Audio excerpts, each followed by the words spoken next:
Last week we put out a video on the situation with climate change, which aroused some interest. And of course I've been thinking about it too. A phrase that comes into my mind very much these days is the ground of our being,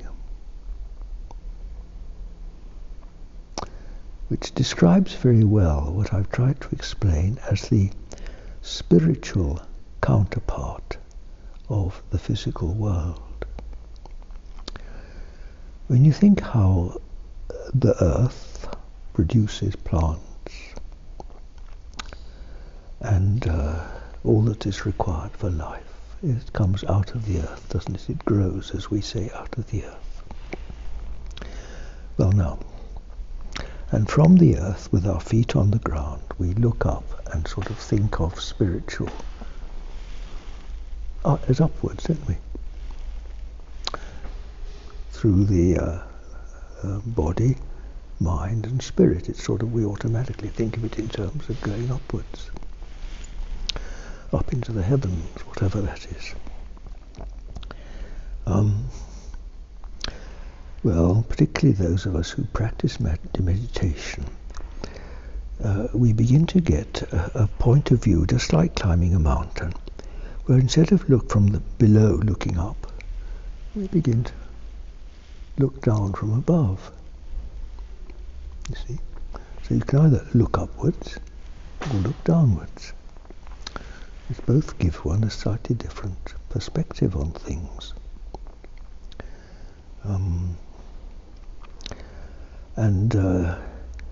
You can see how we ourselves, our body, all that it is involved in what we call John Butler, body, mind and spirit, gradually sort of loses that fleshly weight of an embodiment to become weightless and, in a way, nameless, formless in spirit.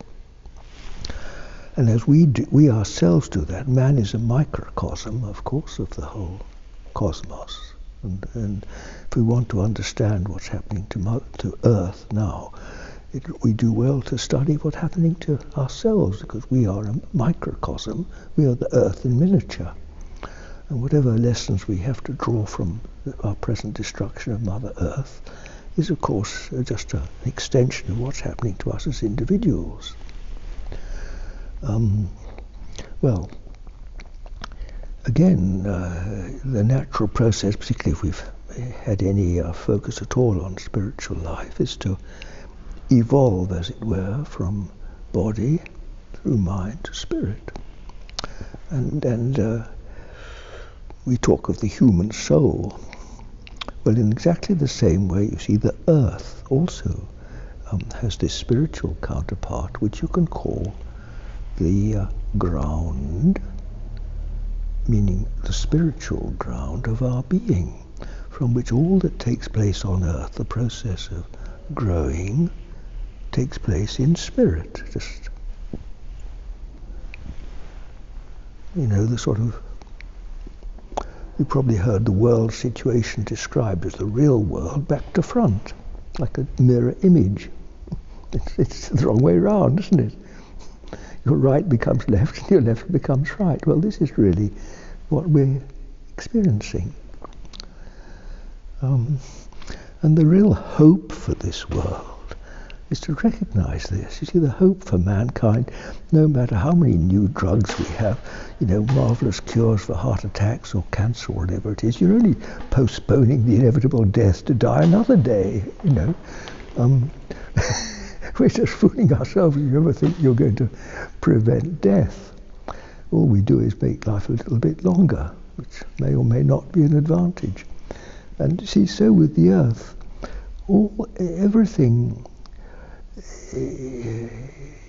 everything that's embodied comes to pass. And so the hope is in this spiritual reality that is not transitory. the ground of our being, from which all that is required flows. You know, an old-fashioned word for God is providence, that which provides. The ground of our being is the source of providence, unfailing providence. The Lord will provide was a very popular motto for years ago people to have in their parlours, wasn't it? A nice little embroidered picture. The Lord will provide. And of course it's true when taken with faith.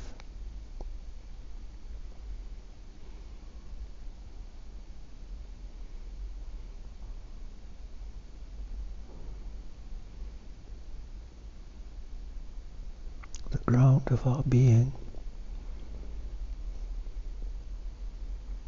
And just as we have to look after the earth, you see, there was an old, one of the old farming sayings was, the farmer's boot is the best manure. Now even in these days when composting and all that is very fashionable and very good, it's worth bearing in mind that saying, the farmer's boot is the best manure. Now what's meant by that? Of course it means the farmer walking over his fields, standing there with his feet on the ground, in other words, hands-on. It's no good just sitting in a computer in the city and doing your farming by remote control. It's becoming ever more possible because you lose that essential living connection between man and the land. And when the farmer himself is walking and interested and in touch with the land, he sees needs which no amount of theory and books can be a substitute for. Now then, in exactly the same way, the ground of our being needs contact. In other words, it's no good just saying God will provide, unless we ourselves, the spiritual counterpart of the farmer's boot means the practice of spiritual giving attention, doesn't it? We have to attend to our spiritual lives. Well, there are plenty of spiritual practices. They don't have to be very sophisticated. It just simply probably means a daily habit of saying grace before meals, or saying some simple prayer, or anything that just turns our attention in that direction. So there's a living link is established between, here we are wallowing around in the confusion of this world, just turning, God help me, turning some, and this of course was the benefit of Sunday, when one day a week was devoted to God, and you went to church and you read the Bible, and all these good habits, we just kept people turning in the right direction. I remember once being told by an old relative of mine, actually, we were talking about the decline in the church, and it's how it's become unfashionable, and he said to me, it keeps you straight. And I thought that was very good, very helpful, that some sort of spiritual connection, and I won't try to specify what, is just helps to keep us straight, as this constant battering of worldliness pulls and pushes us this way and that, and we go around all over the place getting lost. Indeed, it's very helpful to have something to keep us straight. There is the idea, John, put forward by James Lovelock, the Gaia theory, that the Earth itself is a sentient being and is well aware of the impact of man and our technology on it, and will do the necessary to spit us out if that's what it comes to. Well, exactly, Phil. It couldn't be more obvious, really, could it? I mean, how can we ever get into a situation where we don't think that? Well, where we treat the earth as though it isn't alive. This is the monstrosity, really, of our modern state of mind, that we should have reached this state. It would have been unthinkable well, we speak very generally of our previous generations. We don't really know, do we? But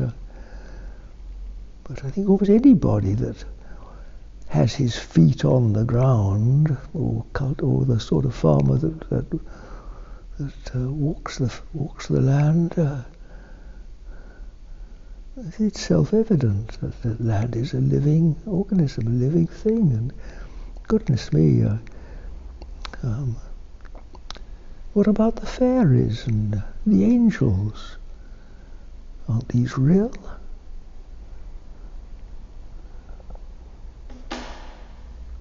Or was it just to ask a silly question?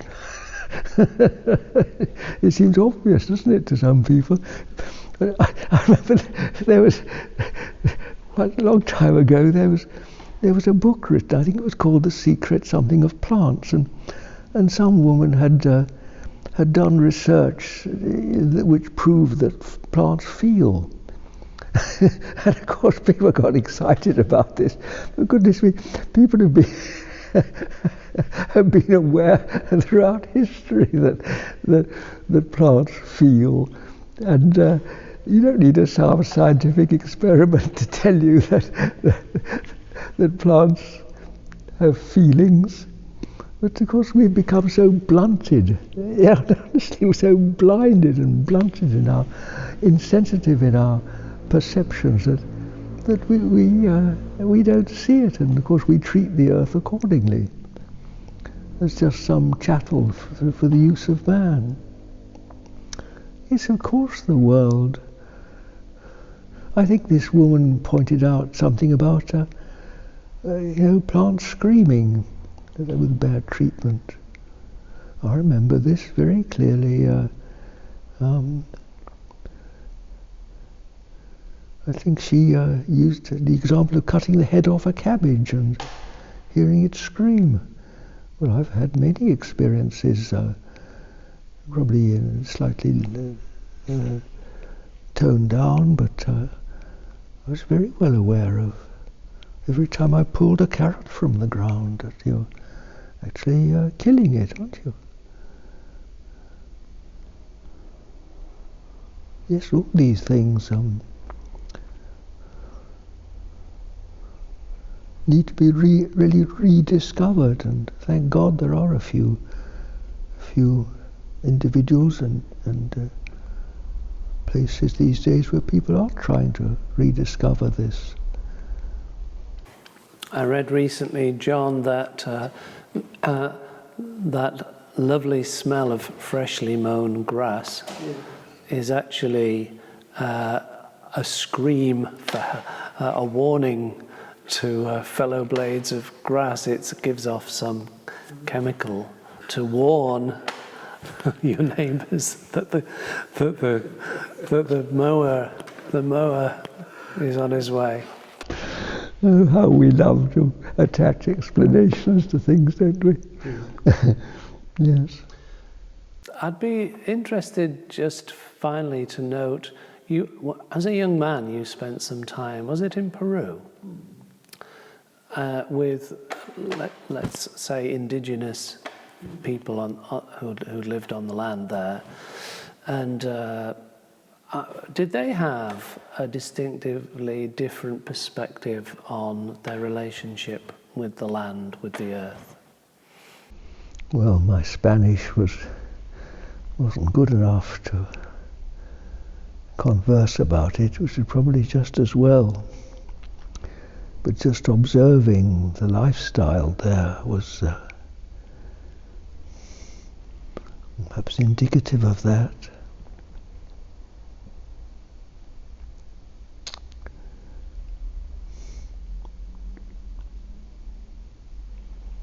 A world without plastic, without rubber boots.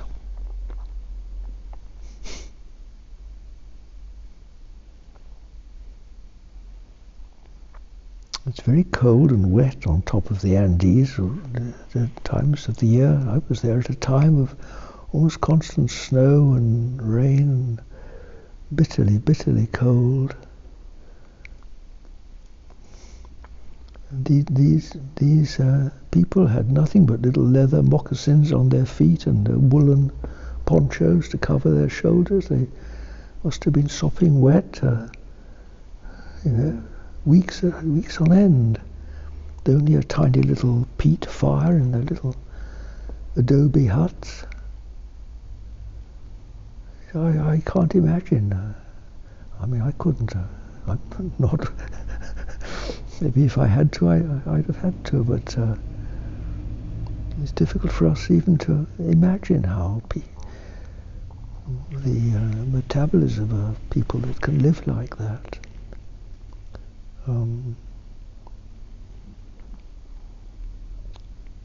Living largely on potatoes, which of course are natural to the Andes.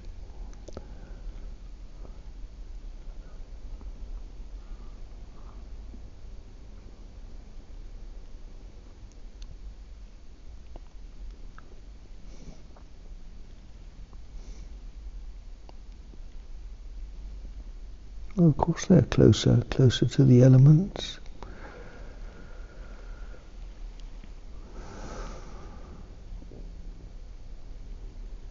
I don't know that I can really answer that question any much more than that.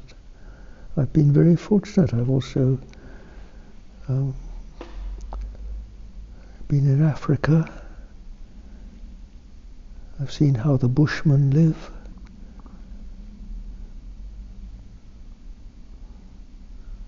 I know a little bit about that, enough certainly to have the deepest respect and reverence really for such a life, and feel in contrast my artificiality. I know an example that might be illustrative of that.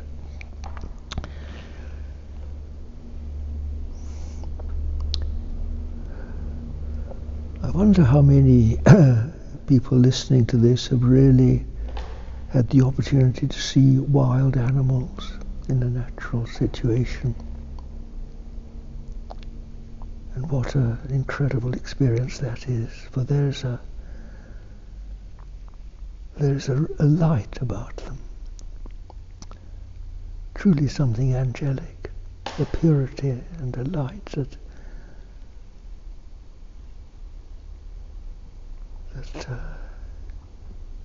is quite in a different dimension altogether from what we see in zoos or the very best of photographs.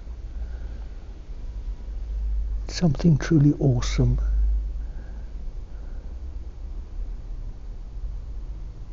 Makes you just want to kneel down and, before something